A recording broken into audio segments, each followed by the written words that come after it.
Msimamo wa ACT Wazalendo ni kama ufuatao: iundwe tume huru ya uchunguzi nje ya serikali kuchunguza matukio yote yaliyosababishwa kuvurugwa kwa uchaguzi mzima, na wale waliohusika kuharibu kwa makusudi wawajibike. 4.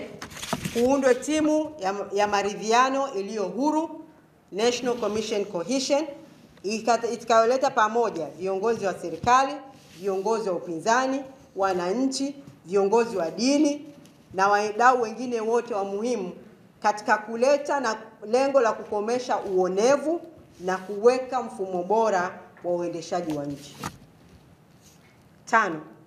Tunataka mageuzi ya kidemokrasia, hususan katiba mpya itakayounda tume huru ya uchaguzi, itakayoweka mipaka iliyo wazi kati ya dola na chama tawala na kuweka uhuru wa vyombo vya habari na vyama vya siasa. 6.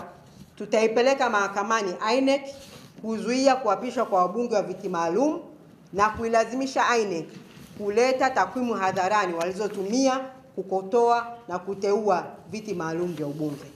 Pia tunatoa wito kwa Watanzania wote kuwa na mshikamano wakati huu ambapo taifa letu linapita kwenye mtihani mkubwa, na kuhakikisha kuwa kwa pamoja tunapigania haki za raia.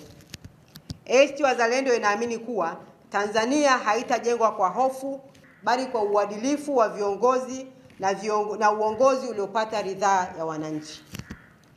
Rai yetu kwa wananchi ni kuungana kuilinda demokrasia. Mungu ibariki Tanzania, taifa la wote, maslahi ya wote. Mmekokotoa au vikokotoo vya upatikanaji wa viti maalum.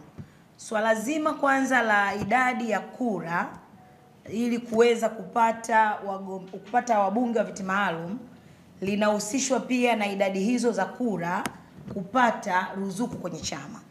Kama alivyosema kiongozi wa chama, baada ya kujumlisha kwa matokeo yao hayo waliokuwa wakiyatangaza, sisi tumepata kura 2,222,164 sawa na 6.7 na kitu.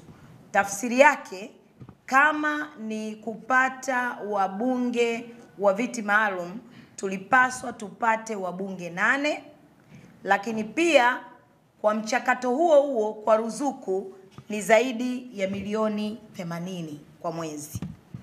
Na jambo hili lipo kisheria. Mnapopata kura za wabunge, zile kura za wabunge zikishajumlishwa, 5% ya kura hizo mkiwa mmepata 5%, kuanzia 5% ndio mnapata wabunge 6 wa viti maalum na ruzuku. Sasa kinachoshangaza, haipo sheria ya kupata wabunge 2 wa viti maalum. Hiyo sheria haipo.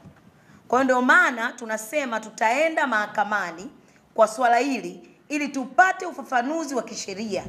Wale waliopata wabunge 2 walipata kwa asilimia ngapi? Na je, wamepewa hao alafu baadaye wataongezewa ili watimie 6?